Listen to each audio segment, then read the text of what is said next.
네, 제7회 강남 스타트업 포럼 두 번째 강연을 이어가고자 합니다. 두 번째 강연자는요, GTR 코리아의 김호규 지사장님께서 준비해 주셨습니다. 김호규 지사장님은 바이너리 CSO, 그리고 네이버 시니어 마켓 리서처로 활동했고요. NHN 글로벌 게임 사업, 라인 게임 플랫폼 기획 활동 등을 해오고 있으십니다. 이번 강연의 주제는요, 글로벌 게임 스타트업 인베스트먼트 트렌드라는 내용으로 강의를 해주시겠습니다. 영어는 아니죠? 네, 내용은요. 한국어로 강의를 해주시겠습니다. 여러분 온라인을 통해서라도요, 크게 호응해 주시면 대단히 고맙겠습니다. 오늘의 두 번째 강연자 모셔보도록 하겠습니다. 네, 안녕하세요. 김호규라고 합니다. 게임 시장에 대한 기대치와 또 여러 가지 사회적인 이슈들이 다양하게 있는데요. 이제 게임 시장도 상당히 크고 매력 있는 시장으로서 이제 지속적으로 사업적인 가치들을 많이 얘기를 하고 있고요. 저희는 게임 스타트업을 초기부터 육성을 도와드리는 이제 엑셀러레이터로서, 그리고 게임 스튜디오들이 성장할 수 있도록 도와주는 서비스 플랫폼으로서의 이야기들을 좀 나눠볼까 합니다. 우선 저에 대한 간단한 소개를 드리면요. 저는 현재는 GTR 코리아에서 이제 지사장을 맡고 있고, G라운드라는 서비스의 프로덕트를 리드하고 있습니다. 그리고 그 전에 VR 관련된 일들과 그다음에 시장 분석과 신규 사업에 대한 일들을 주로 해왔습니다. 우선 게임 마켓에 대한 인사이트들을 가볍게 공유를 드리면요. 다들 아시다시피 게임 시장이 현재 상당히 큰 시장을 형성하고 있고, 내년 기준으로는 200조에 가까운 시장을 형성할 것이라고 얘기를 하고 있습니다. 그리고 모바일 시장이 전체 시장의 절반 이상을 차지하고 있고, PC와 콘솔 시장도 또 꽤 큰 규모로 비슷한 시장 규모를 형성하고 있습니다. 근데 이제 이런 크게 의미 있는 시장임에도 불구하고, 그리고 이제 상당히 다양한 큰 매출을 일어나는 시장임에도 불구하고 어떤 게임이 성공할 것인가에 대해서는 어느 누구도 죄송합니다. 슬라이드 쇼를 시작을 안 하고 했고. 네, 이렇게 큰 시장을 형성하고 있음에도 게임 시장이 누가 성공할 것인가, 어떤 게임이 어떤 권역에서 잘 될 것인가에 대해서는 어느 누구도 잘 예견하기 어렵다라고 얘기들을 많이 하고 있고, 심지어 업계 전문가라고 하시는 분들도 만나 뵈면 저 게임 잘 몰라요, 혹은 항상 투자할 때 어려워요, 혹은 이 게임이 잘 될지 안 될지 미리 알았었으면 미리 크게 투자했을 때요, 이런 여러 가지 얘기들을 하고 있고요.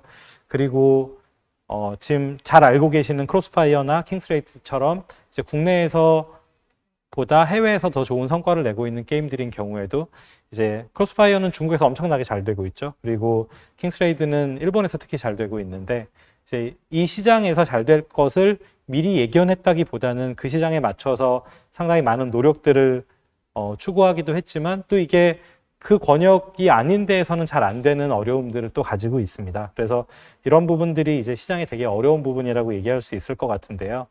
이제 그런 문제들을 저희는 어떻게 해결할 것인가에 대한 고민을 하다가, 출시하지 않은 게임을 유저들에게 미리 선보이고 유저들의 반응을 보고 이제 적절한 마켓을 찾아내는 그런 서비스를 준비를 하고 있습니다. 그래서 G라운드라는 서비스를 준비를 해서 테스트를 진행하고 있고, 현재 일주일에 2개씩 신규의 게임들을 유저들에게 선보이고 있습니다. 그걸 통해서 유저들은 게임을 무료로 플레이를 하고, 이제 일종의 오픈 베타 서비스죠. 그래서 유료가 아닌 무료로 게임을 플레이를 해보고 또 거기에 대한 의견들을 남기게 됩니다. 그러면 유저들은 이제 거기에 대한 피드백을 남긴 걸 보상으로 주고받을 수 있는 구조들이 있고, 스튜디오들은 그 유저의 보상을 바탕으로 게임의 방향과 개선점들, 그리고 올바른 마켓들을 찾는 그런 류의 의사결정들을 하게 됩니다. 우선 서비스에 대해서 간단히 좀 소개를 더 드려보면요. 이제 이런 식으로 신규 아직 출시되지 않은 게임들이 보이고요. 이 게임을 좀 더 자세히 볼 수 있는 화면으로 들어가서 이제 영상도 보고 누가 만들었는지 어떤 게임인지도 확인을 해보고요. 그리고 이제 이 게임을 다운로드 받아서 플레이를 해보게 됩니다.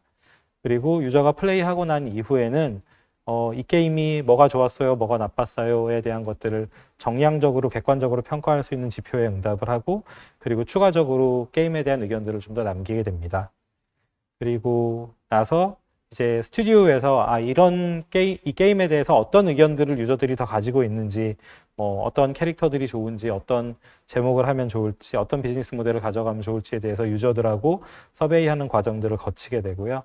이제 이런 서베이를 통해서 게임이 어떻게 발전하면 좋을지, 어떤 시장에 어떻게 진출할지에 대한 것들을 이제 리서치를 할 수 있는 서비스를 제공을 하고 있습니다.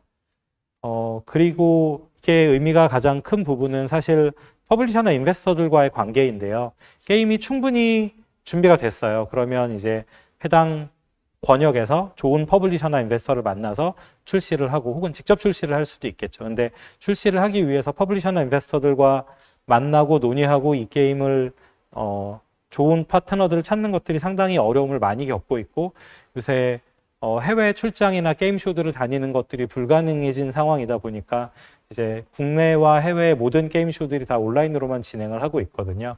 그래서 새로운 게임들을 발굴하고 또 성장시키는 여러 가지 사업적인 어려움이 비대면으로 일어나고 있는데, 이런 부분들을 해결하기 위해서 저희는 저희 서비스 위에서 준비된 게임들이 이제 실제로 테스트를 하고 나면 저희랑 협약을 맺고 있는 25개 이상의 글로벌한 퍼블리셔들에게 이제 이 게임에 대한 좋은 점, 나쁜 점들을 공유를 하게 됩니다. 그러면 이 수많은 퍼블리셔나 인베스터들은 이 게임들이 어떻게 좋은지들을 발굴을 할 수 있는 좋은 기회들을 얻음으로써 이제 굳이 해외를 돌아다니지 않고도 새로운 게임들을 이제 시장에 출시할 수 있는, 이런 발굴할 수 있는 좋은 거래 환경을 만들어내게 됩니다.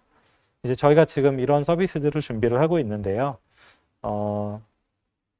제가 국내 모 큰 회사에서 일하고 있을 때 몇 년 전에 했던 일들을 조금 더 소개를 시켜드리면, 퍼블리셔 같은 경우에는 이제 게임을 유통을 하면서 수익을 일부 가져가게 되는데, 그 수익에 대한 적절한 배분 비율이 어떻게 될지, 그리고 그 어떤 역할을 하면 어느 정도의 수익을 가져가는 게 맞는지에 대한 여러 가지 논의들이 있고, 보통 스탠다드로 얘기하기로는 뭐 퍼블리셔와 개발사가 반반 정도의 수익을 배분하는 것으로 얘기를 하고 있는데, 이 퍼블리셔의 역할이라는 게 앱스토어 같은 마켓들이 또 나오고, 그리고 마케팅을 전문으로 대행하는 회사, 그리고 투자를 전문으로 대행하는 회사 같은 퍼블리셔의 고유 영역이라고 얘기됐던 것들이 세분화되고 전문화되면서 퍼블리셔가 가져가야 하는 비율, 수익에 대한 배분에 대한 여러 가지 논의들이 진행이 되고 있습니다.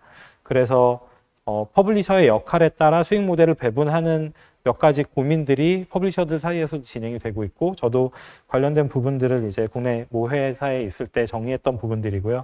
아마 이 내용은 한 7, 8년이 지났으니까 아마 좀 더 개선이 되거나 바뀌었을 텐데, 대략 이런 식으로 이제 수익 모델들을 나눠 간다라는 것들을 좀 알려드리려고 했고요.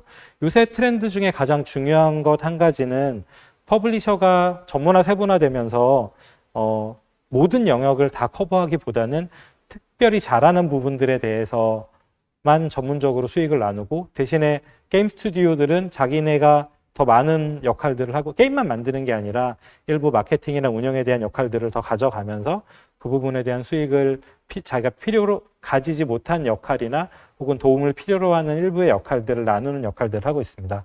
그래서 사례로 가져온 글로하우라는 회사는 최근에 카카오 게임즈의 패밀리 회사가 되었고요. 이 회사는 로컬라이징이나 동남아에 대한 운영뿐 아니라 마케팅도 전문으로 하기는 하지만, 이제 예전 퍼블리셔처럼 50%의 수익을 가져가는 구조는 아니고, 대신에 현지의 인사이트에 대한 전문적인 역할들을 하면서 이제 스튜디오들과의 수익을 나누는 역할을 하고 있습니다. 그리고 슈퍼스케일이라는 회사는 이제 러시아 엔지니어들과 그 북유럽의 파트너들이 일을 하고 있는 회사인데, 핑거소프트라는 회사와 같이 일을 많이 하고 있고요.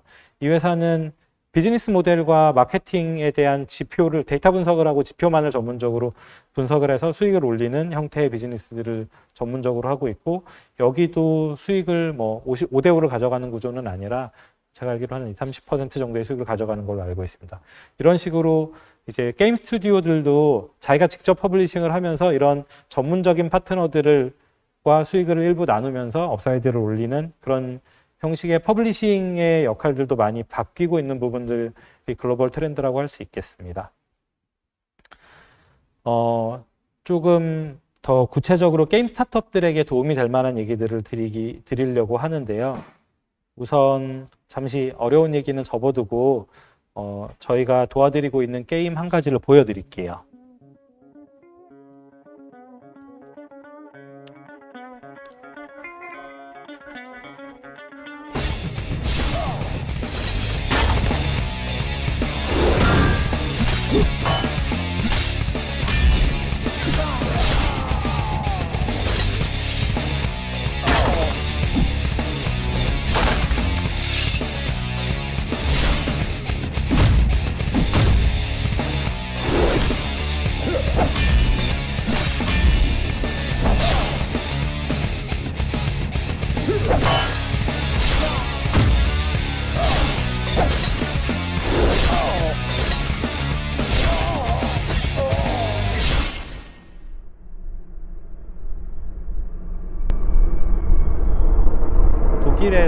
독일에서 5명의 멤버들이 제작한 게임인데요. 이 게임은 독일에서 5명의 멤버가 6개월의 시간을 가지고 제작한 게임입니다.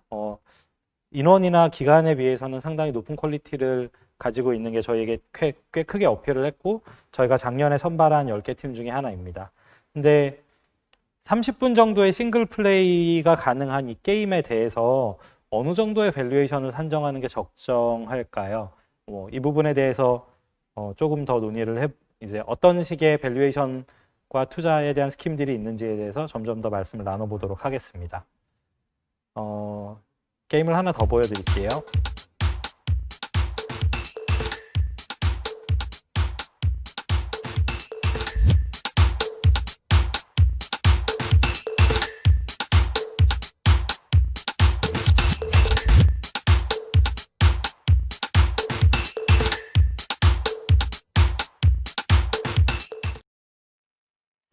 네, 이 게임은 내가 악어가 주인공이 되어서 나쁜 짓을 하는 사람들을 해치는 형태의 게임이고요.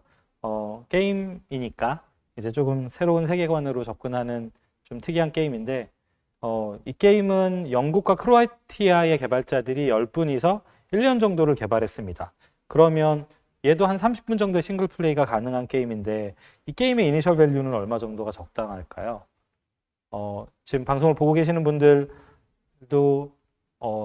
여러 가지 의견들이 나뉘실 것 같긴 한데, 조금 더 팀에 대한 정보들을 드리면, 이 팀에 있는 분들은 꽤 유명한 이제 제작 쪽 환경에서 일을 많이 하셨던 분들이 엄청나게 많은 맨파워들을 이제 서포트를 하고 있고, 이렇게 많은 개발자들이 직접 일을 하고 있습니다. 이들은 콘솔 게임으로 앞으로 나가려고 콘솔 게임을 출시하는 것을 준비를 하고 있고요. 근데 이 게임이 이제 어느 정도의 투자금이 일어났냐 하면, 저희에게 처음 왔을 때 한 3억 원 정도의 초기 투자금이 일어났고요. 그리고 이후로 한 3억 원 정도를 더 들이면 이제 출시할 수 있을 정도의 퀄리티를 준비할 수 있을 것이라고 얘기를 했습니다. 그러면 총 한 6억 원 정도의 자금이 필요로 한 것으로 얘기가 되었었고, 그리고 저희는 이 팀에게 5천만 원 정도를 초기 투자하고 이후로 7천만 원 정도를 추가로 투자를 하고, 그 이후로 1억에서 2억 정도의 추가 자금을 투자하는 것으로 논의를 했었습니다. 그러면 이 팀 같은 경우에는 총 10억 원 정도의 밸류에 5천만 원을 5% 정도에 투자하는 거래가 일어났었는데요. 이런 류의 밸류에이션에 대한 논의나 이런 것들이 상당히 논리적인 척하지만 상당히 감성적이거나 혹은 다분히 논의에 의해서 협의가 가능한 부분들이 많습니다. 근데 그걸 밸류에이션을 어떻게 측정하느냐에 대한 것들, 특히 게임 회사의 밸류에이션을 논하는 부분에 있어서는 몇 가지의 방법론들이 있는데, 크게는 투하된 자본의 합, 앞에서 보셨던 팀 같은 경우에 현재 뭐 어느 정도의 비용이 들어갔고 그걸 기준으로 어느 정도의 밸류가 적당하겠다라는 식의 논리로 접근하는 방법이 있고요. 그리고 뭐 그런 자본이 많이 투하되지는 않았지만 정말 능력 있는 인력들 몇 명이서 일을 한다. 예를 들어 연봉이 1억 정도 되는 사람이 3명이서 1년 정도의 일을 한다. 3명이서 3년 정도의 일을 한다. 그러면 이제 인건비를 기준으로 이 세 사람은 3억 원어치 정도의 값어치를 1년에 하겠구나. 그러면 3년 정도 일을 하면 한 10억 원 정도의 가치에 해당하는 일은 충분히 하겠구나라고 생각을 할 수 있겠죠. 그러면 그 팀에는 이제 초기 밸류로도 한 10억 원 정도를 산정하는 그런 식의 논리도 한 가지 중에 이제 여러 가지 중에 한 가지입니다. 그리고 예를 들어 좀 다른 인더스트리의 얘기기는 하지만 이 회사가 가지고 있는 자산들 그리고 이 회사가 갖고 있는 뭐 유무형의 자산들이 있죠. 그래서 뭐 저작권이라든지 제작한 에셋이라든지 혹은 벌고 있는 게임의 가치라든지 이런 것들을 가지고 이 회사는 어느 정도의 가치를 가질 수 있습니다. 뭐 이런 식의 얘기들을 할 수도 있어서 이런 몇 가지의 로직으로 게임 회사의 가치를 산정을 하게 됩니다. 저희도 뭐 여기에서 크게 벗어나지 않는 정도의 얘기들을 주로 하고 있고요. 게임 한 가지를 좀 더 보여드릴게요. What up, hunters? Pinky here, aka Knuckle Lady, aka Duck Puncher, cause some ducks need a punchin'. Anyway, I'm here to tell you all about a new game starring yours truly, Relic Hunters Legend. It's an online multiplayer shoot and loot fun 'em up. The alpha version is gonna drop soon, faster than taking down a dozen turtles and punching them into outer space. So grab your party, pick a mission, shoot or punch some Dukins, and get ready to shower in some fat loots. There are over 100 base items to collect, including unique items, set items, and augments, with even more items to come. Play the alpha and get me up to level 20, earn rare loot, and play as 4 different characters, as long as I'm your main, of course. All that and there's still much, much more to come. Story mode, dungeons, open world areas. So what are you waiting for, you loafing layabouts? Be a founder today and let's get looting!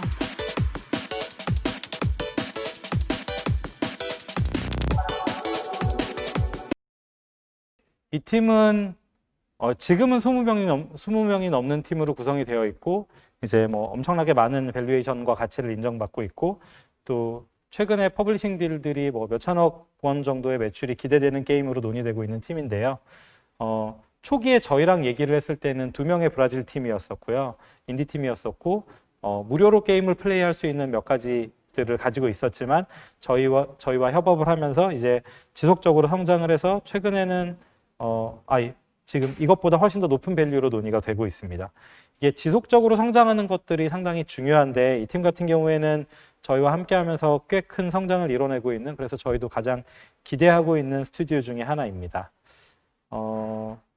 중요한 부분들이 사실은 게임 회사의 경우에도 다른 스타트업들과 마찬가지인데 얼리 스테이지에 이런 게임을 만들겠습니다라고 했을 때의 초기 자금 그리고 지속적으로 게임이 성장하면서 좀 더 가시적인 플레이할 수 있는 빌드들이 나오고 그 게임들이 좀 더 수익성들이 보이고 또 다른 퍼블리셔들과의 딜이나 혹은 다른 권역으로의 진출들, 차기작들 그리고 팀 멤버들이 쌓이면서 함께 쌓여가는 자산들에 따라서 지속적으로 성장하는 형태의 모델들을 가지는 것을 저희도 이제 그렇게 성장할 수 있도록 스튜디오들을 돕는 일을 하고 있습니다.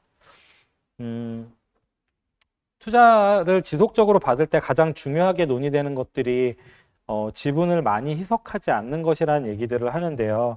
지금 보시면 10에서 15% 정도를 지속적으로 투자를 받게 되면 이제 시리즈 C 정도까지 갔을 때의 쉐어홀더들이 어느 정도의 비율을 가지고 있는가를 기준으로 그래도 지속적으로 쉐어홀더로서의 이제 최대 주주로서 파운더로서 가장 의미 있는 지분들을 가지기 위해서는 10에서 15% 정도의 지분만을 희생하는 것을 중요하게 얘기를 하고 있는데 이게 지속적으로 라운드를 거칠 때마다 받아야 하는 투자금과 그리고 이제 내줘야 하는 지분들에 대한 것들의 약간의 환급률 같은 식으로 얘기가 되고 있습니다. 뭐 이 부분이 익숙하신 분들도 있고 익숙하지 않으신 분들도 있겠지만 이게 어떤 이슈들을 가지는지를 조금 더 설명을 드리면요. 몇 가지 케이스로 말씀을 드릴게요.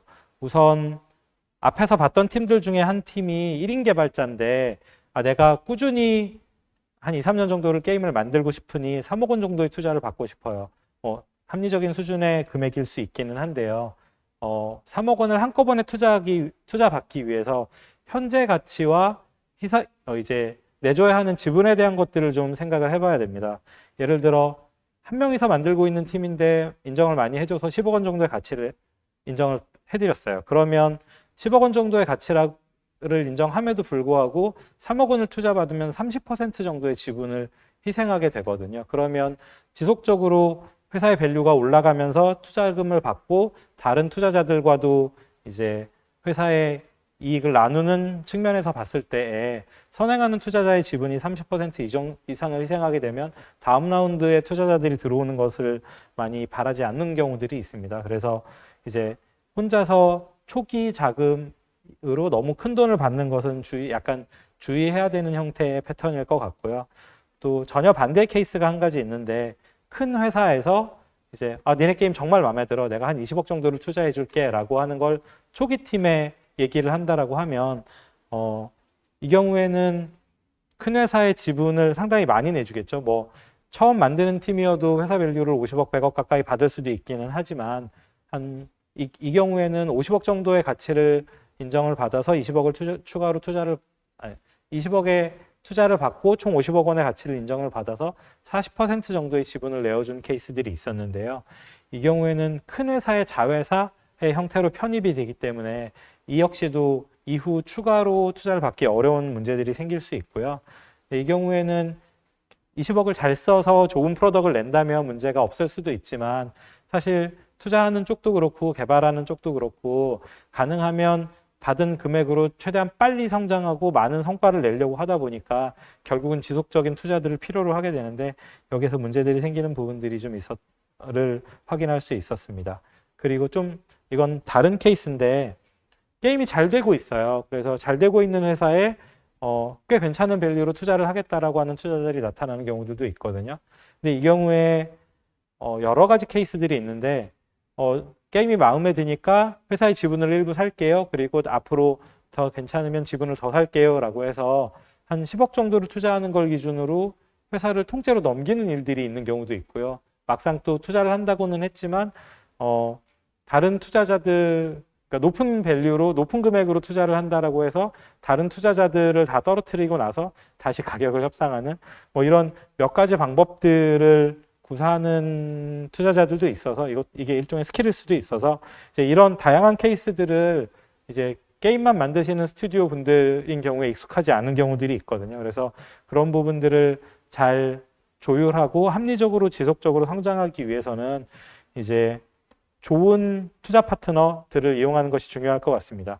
지금 투자자들의 관점을 먼저 이해를 해야 되는데 손실을 감수하려는 성향, 높은 성장을 기대하는 자본이라는 게 어떤 거냐면 지속적으로 성장하길 바라고 지속적으로 성장하지 못할 경우에는 손실을 감내하고 그 회사의 투자를 손실이라고 이해하는 경우들도 있거든요. 그래서 지속적으로 성장하는 회사에게 적당한 양의 투자를 진행하는 형식으로들 얘기를 많이 하기 때문에 그런 부분들을 투자를 받고자 하실 때는 충분히 잘 이해를 하고 투자 라운드를 구성을 하셔야 되는 부분들이 있을 것 같습니다. 그리고 저희가 만나서 얘기하는 회사들 중에 대부분 초기에 뭐 3명, 5명짜리 스튜디오들하고 일들을 많이 하는데 그들이 보통 이런 형식의 투자 라운드를 돌기 위해서 대표님이 게임을 제작하는 시간을 많이 못 쓰시는 경우들이 있어요. 근데 그렇게 되면 정작 중요한 본질에 집중하지 못하는 문제들이 생기기도 하거든요. 그래서 저희가 이제 투자를 하는 그리고 저희와 협업하는 팀들의 경우에는 주로 팀 코어 멤버들은 개발에 집중하시고 게임 만드는 데 집중하시도록 얘기를 하고요. 대신에 이런 여러 가지 어려운 거래나 혹은 딜들 또 좋은 파트너들을 찾는 부분들은 저희가 도와드리는 일들을 하고 있습니다. GTR에 대한 소개를 조금 더 드리면요. 저희가 1년에 10팀 정도를 선발을 해서 그 10팀을 투자하는 역할들을 하고 있고요. 이제 글로벌하게 꽤 많은 팀들을 지원을 받는데 올해를 기준으로는 한 250개 정도의 지원이 있었고 총 52개 국가에서 지원을 했습니다. 그래서 저희가 지속적으로 좋은 팀들을 발굴하는 일들을 하고 있고요. 이렇게 선발한 팀을 이제 40개 정도의 게임을 선발해서 그 게임을 플레이 테스트를 진행하고 그 다음에 20명 정도, 20팀 정도를 선발을 해서 그 20팀을 저희 컨퍼런스에 초대를 합니다. 그래서 저희가 컨퍼런스는 매해 다른 권역에서 진행을 해왔고요. 첫 해 하와이, 두 번째 해에 독일, 그리고 세 번째 호주, 그리고 4년 차에 말레이시아 그리고 5년 차 작년에는 부산에서 행사를 했고요. 이 행사를 통해서 약 100여 명의 업계 전문가분들과 게임을 좋아하시고 제작하시는 분들을 통해서 조그맣게 컨퍼런스를 진행을 하고요. 거기에서 플레이 테스트를 거쳐서 20팀 중에서 10팀을 선발하고 이제 최종적으로 10팀에게 투자의 기회를 제공하고 있습니다. 그리고 이렇게 선발된 10팀은 1년 정도의 엑셀러레이션 프로그램을 거치면서 최종적으로 3팀에서 5팀 정도는 저희도 추가로 투자를 진행해드리고 좋은 퍼블리싱 딜들을 만들어드리게 됩니다. 그리고 이렇게 모인 팀들을 지속적으로 관리하고 있고 저희가 작년까지 기준으로 40팀 정도, 42개 팀을 선발해서 육성하고 키워내는 일을 하고 있습니다. 그리고 각 권역별로 올해는 말레이시아랑 진행을 했고 작년에는 방콕에서 진행을 했었는데 한 2주 정도의 기간 동안 그 지역에 있는 스튜디오만을 별도로 선발을 해서 그 팀들과 긴밀하게 게임에 대한 얘기도 나누고 그리고 그 권역에 있는 퍼블리셔나 투자자들하고 이제 시장에 대한 인사이트들도 나누고 그다음에 이 팀들을 또 저희 본선 라운드로 올리는 그런 형태의 프로그램들을 진행을 하고 있습니다. 2019년에도 꽤 많은 저희가 2019년에는 훨씬 더 많은 지원자들이 있어서 이제 전 세계에서 다양하게 지원들을 한다는 것들을 보여드리고 있습니다. 마지막으로 저희 한국 게임 한 가지만 더 보여드릴게요.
네, 방금 보여드린 게임은 크로노소드라는 게임이고 저희 한국 스튜디오입니다. 저희가 작년에 선발한 팀이고요.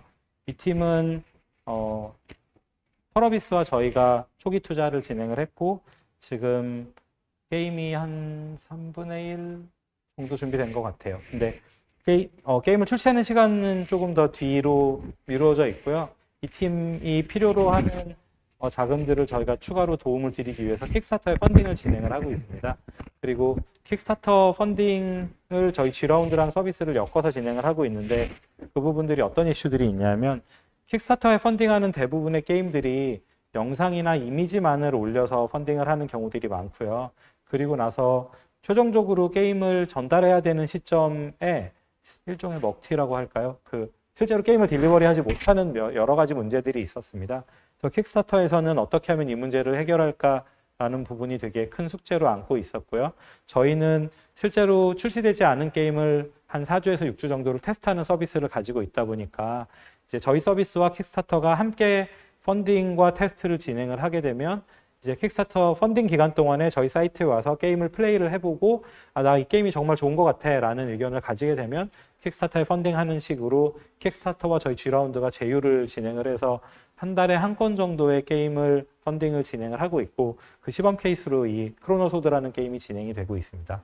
근데 이게 어떤 의미가 있냐면 게임을 펀딩하는 입장에서는 실제로 게임을 플레이를 해보고 펀딩을 하기 때문에 그 게임이 나올 때까지 훨씬 더 많은 기대감과 만족도를 가질 수도 있고 또 잘못된 펀딩을 하지 않는 안전함을 가질 수 있고요. 저희 입장에서는 저희 G라운드 서비스 입장에서는 글로벌하게 다양한 유저가 이 게임을 펀딩하기 전에 저희 서비스로 유입이 되는 그런 환경들을 가지게 됩니다. 그래서 상당히 많은 인터뷰 기사도 나가고 있고 재미를 기대하고 있는 게임이어서 혹시 또 게임 좋아하시는 분들이라면 한번 같이 플레이 해보시면 좋을 것 같습니다. 네, 지금까지 저희가 어떤 엑셀러레이션 프로그램을 운영하고 있고 이렇게 성장한 팀이 좋은 파트너들을 만나기 위해서 글로벌하게 이제 유저들하고 소통하는 방법에 대한 서비스들을 만들고 있는 것들, 그리고 투자를 받을 때에는 어떤 식으로 라운드를 설계하고 그리고 지속적으로 투자자들과 논의하는 것들이 필요한지에 대해서 이제 소개를 드렸습니다. 네.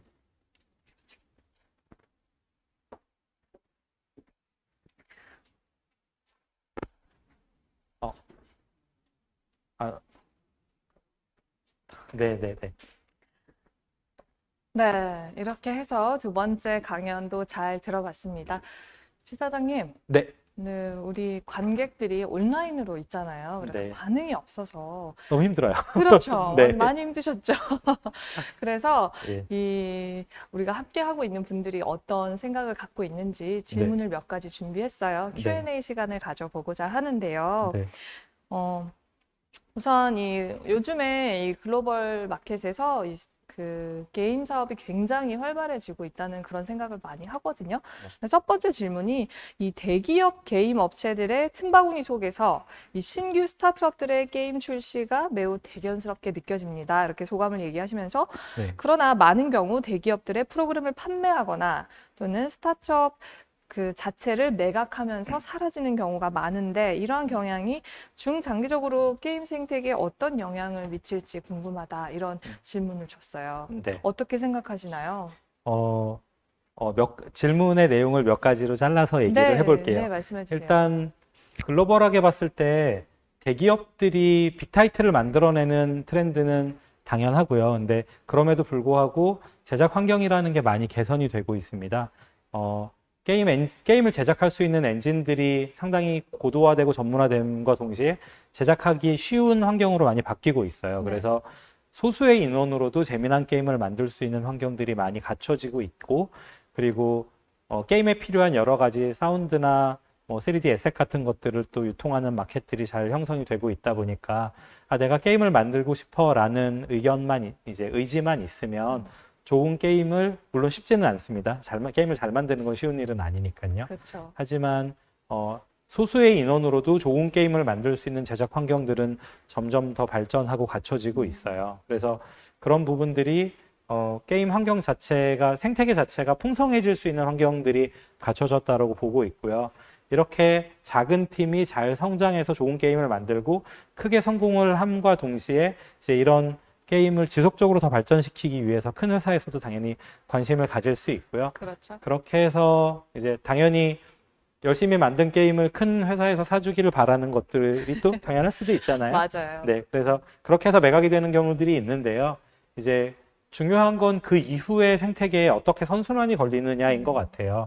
이제 큰 회사 입장에서도 지속적으로 좋은 게임을 만들기 위해서 성장하고 있는 좋은 팀들에게 큰 이제 엑시스의 기회들을 제공하는 것, 그리고 게임 회사가 제작을 위해서 필요로 한 자금들 때문에 투자하는 회사들도 또 여러 가지가 있거든요. 그러면 그렇게 투자하는 회사들도 이제 이 회사가 성공적으로 매각이 되고 나면 그렇게 회수한 자금으로 다시 또 게임 생태계에 투자할 수 있는 환경들에 선순환이 일어난다면 그게 이제 지속적으로 새로운 팀들을 발굴하고 육성하는 쪽으로 선순환이 일어나면 좋을 것 같은데, 또 회사마다 조금씩 다르지만 큰 회사들 중에는 이거 내가 다 먹을 거야 하고는 그 안에서 새로운 팀이 나오는 것들을 돌보지 못하거나 혹은 직접 만들어서 모든 것을 가지려고 하는 생태계의 큰 회사들도 사실 있거든요. 네. 그래서 그런 회사들이 지속적으로 작은 제작 환경에게 좀 더 관심을 가지고 다양성들을 배려하는 환경으로 바뀌는 것들이 좀 더 필요하지 않을까라고 생각을 하고 있습니다. 네.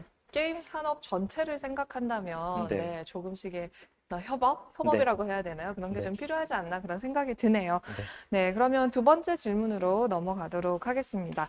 두 번째 질문은요. 스타트업 게임 시장의 활성화를 위해서 정부기관, 특히 중기부에 바라는 가장 큰 바람이 무엇일까요? 이렇게 질문이 들어왔습니다.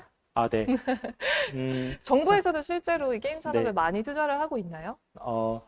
주로 이제 저희가 협업하고 있는 게 한국보다는 글로벌이 많아요. 네. 저희가 G라운드라는 서비스도 그렇고 GTR이라는 프로그램도 그렇고 글로벌하게 비즈니스를 하기 위해서 일부러 이제 법인을 해외에 두고 이제 다양한 회사들, 이제 정부기관들하고도 일을 많이 하고 있는데 저희랑 주로 협업하고 있는 다양한 정부기관들도 이제 중기부처럼 그리고 국내처럼 이제 다양한 스타트업들을 육성하려고 하는데 특히나 한국보다는 해외에서 게임 산업에 대한 육성을 잘 못하시는 경우들이 많아요. 왜냐하면 그렇습니까? 한국은 이제 이 인더스트리 자체의 히스토리가 상당히 깊은 편이고요. 네. 콘진원도 그렇고 중기부도 그렇고 뭐 각 지역별 창조경제혁신센터도 그렇고 게임 회사들을 육성하기 위한 프로그램들이 그러니까 교육 프로그램들 그리고 육성하기 위한 다양한 커리큘럼들을 잘 가지고 있고 그걸 지속적으로 잘 운영을 해오고 있고요. 그리고 그걸 전문으로 하는 그런 컨텐츠들을 가지고 있는 저희 같은 데들이 글로벌로 나가고 있는 환경에서 뭐 예를 들어 말레이시아나 캐나다나 호주나 이런 저희랑 긴밀하게 협업하고 있는 그리고 올해는 몰타 정부랑 협업을 하고 있는데 이제 이런 나라들도 게임 인더스트리를 좀 더 키우고는 싶지만 정부가 그걸 잘하기는 사실 어렵거든요.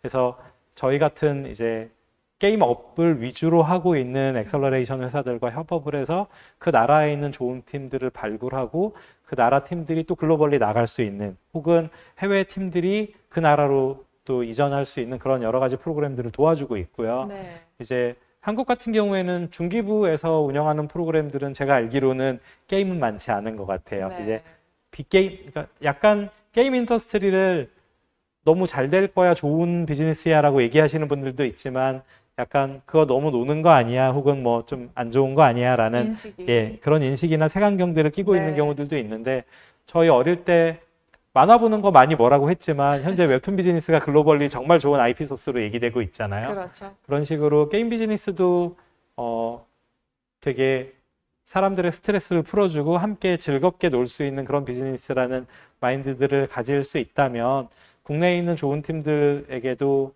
이제 중기부에서도 게임 스타트업들을 위한 프로그램들이 좀 필요하지 않을까라는 생각을 하고 있고요.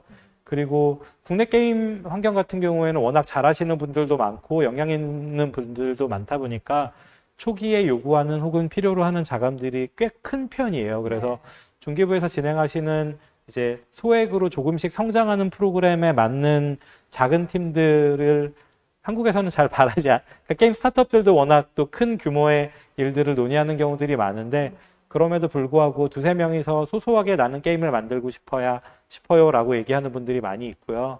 그런 분들에게 조금씩 성장할 수 있는 기회들을 풀타임으로 크게 달려서 되면 잘 되고 아니면 많은 이런 거 말고 조금씩 성장할 수 있는 프로그램들을 지원하는 것들이 많이 필요할 것 같고요.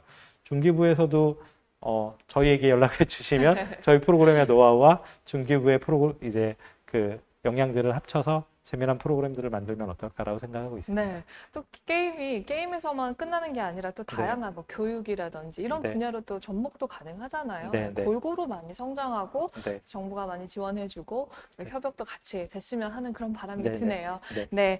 자, 그러면 세 번째 질문으로 가도록 하겠습니다. 네. 신생 스타트업 회사가 게임 시장에서 생존할 수 있는 방법과 비결이 있다면 뭘까요? 이렇게 물어봤어요.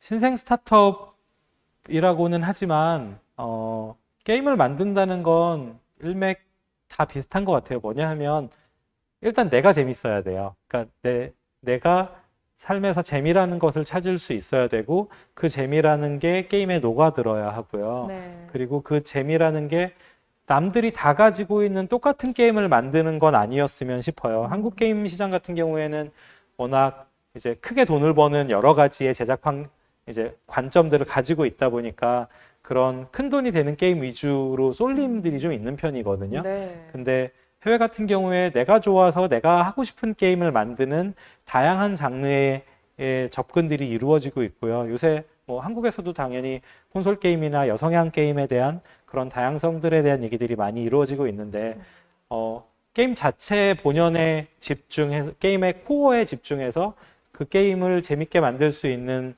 그런 노력들이 이루어진다면 획일화된 게임보다 오히려 더 재미난 가치들을 많이 만들 수 있지 않을까 싶어서 이제 그렇게 작게 시작한 게임이 재미있는 것들이 검증이 되면 조금 더 업스케일해서 더 재미난 차기작들을 만들어내면서 팀도 키우고 또 지속적으로 사업의 규모도 키워내는 것들이 필요하고요.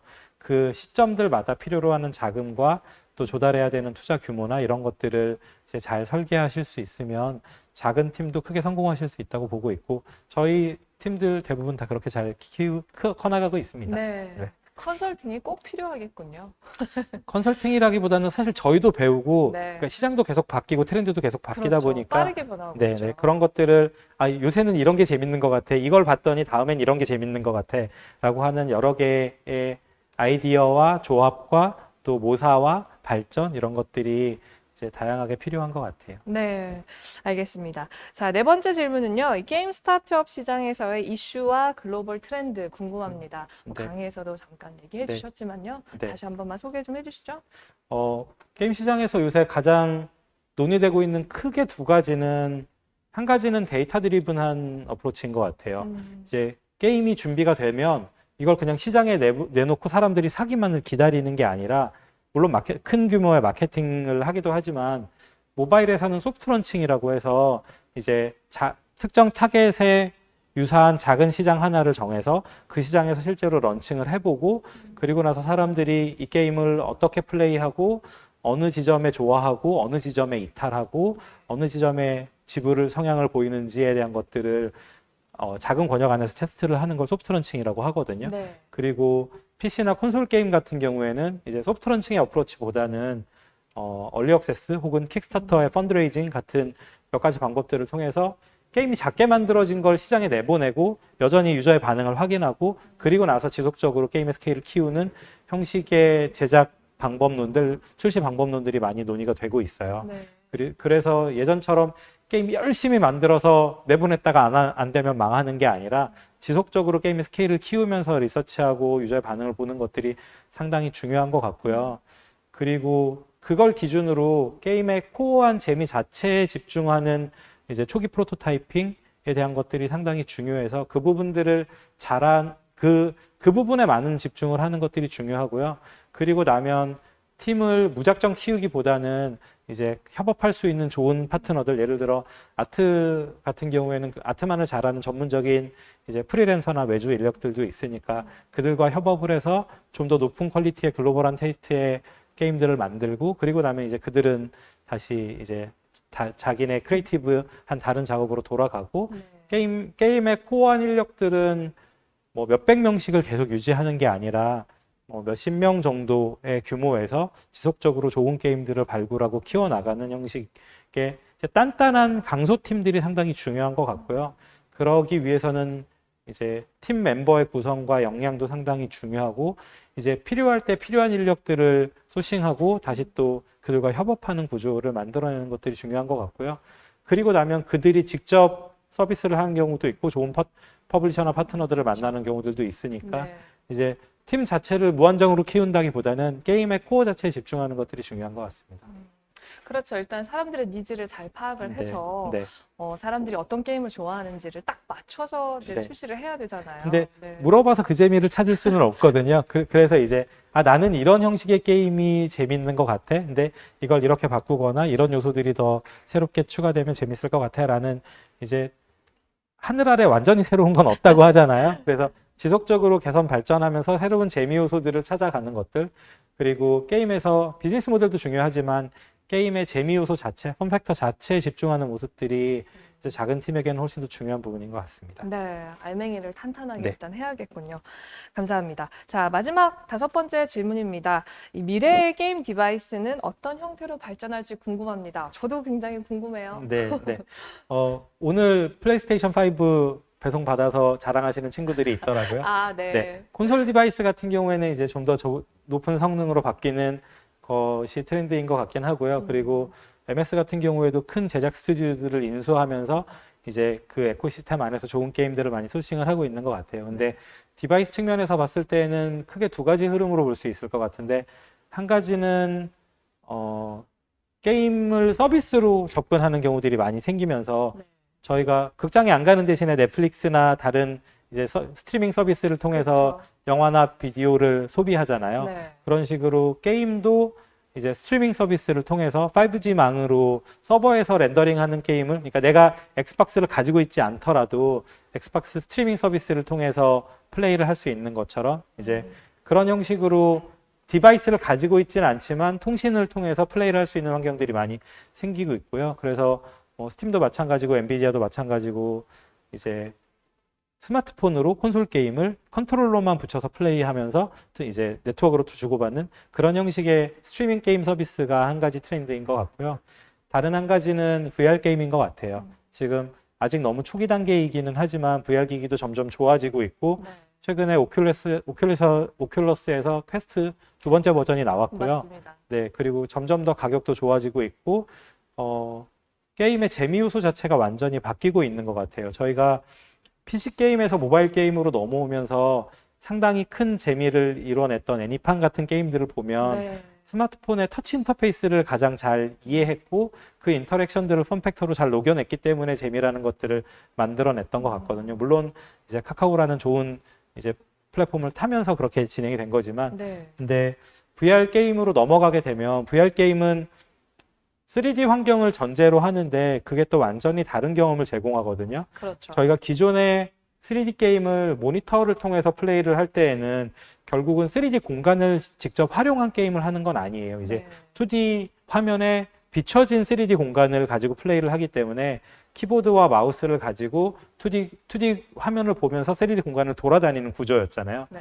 근데 VR 게임 같은 경우에는 이제 실제로 날아오는 오브젝트를 내가 뭐 칼 버튼, 총 버튼을 누르는 게 아니라 실제로 어떻게 휘두르느냐에 따라서 이제 몸을 쓰면서 네. 혹은 뭐 직접 움직이고 피하면서 그런 재미 요소들을 좀 더 동적이기는 하지만 그런 네. 재미 요소들을 다르게 해석하고 이해하는 것들이 중요한 부분이어서 이제 VR 게임 같은 경우에는 그런 부분들을 잘 이해하고 있는 국내 몇 개의 스튜디오들이 또 오큘러스에서 좋은 성과들을 내고 있는 얘기들도 들리고 있거든요. 그래서 저는 VR 게임의 미래를 믿는 편이고요. 이제 또 VR 말고도 AR로 이제 포켓몬의 진화된 버전의 게임들이 또 얘기가 많이 되고 있는 것 같아요. 네. 그래서 크게는 스트리밍 게임과 AR, VR 게임이 새로운 게임의 미래가 아닐까라고 바라보고 있습니다. 네, 말씀하신 대로 그래서인지 요즘에 뭐 VR이나 아니면 네. 스트리밍 관련된 스타트업이 굉장히 많이 생겨나고 네. 있는 것 같아요. 네, 네, 네. 기사에서 종종 네. 확인을 할 수 있지 않습니까? 네. 네, 이렇게 해서 5가지 질문 모두 응답을 해드렸습니다. 지사장님, 이제 네. 오늘 우리가 마쳐야 되는데요. 네. 오늘 저희들과 함께 하시면서 어떠셨나요? 우선 직접 이렇게 얼굴을 보면서 얘기하지 못하니까 그게 상당히 힘들었고요. 그리고 이제 게임 인더스트리 자체가 강소 스튜디오들을 많이 발굴해내고 그리고 애초에 글로벌한 비즈니스라고 봐야 될 것 같거든요. 네. 그래서 한국에 있는 좋은 스타트업들이 또 글로벌리 나갈 수 있는 기회들을 많이 있었으면 좋겠고요. 저희가 네. 또 거기에 일조할 수 있는 사실 한국 회사니까 이제 한국 팀들을 많이 도울 수 있는 기회가 있었으면 좋을 것 같습니다. 네, 앞으로도 네. 큰 역할 해주시기를 당부드립니다. 네, 감사합니다. 네, 오늘 말씀 고맙습니다. 네, 자리 마련해 주셔서 감사합니다.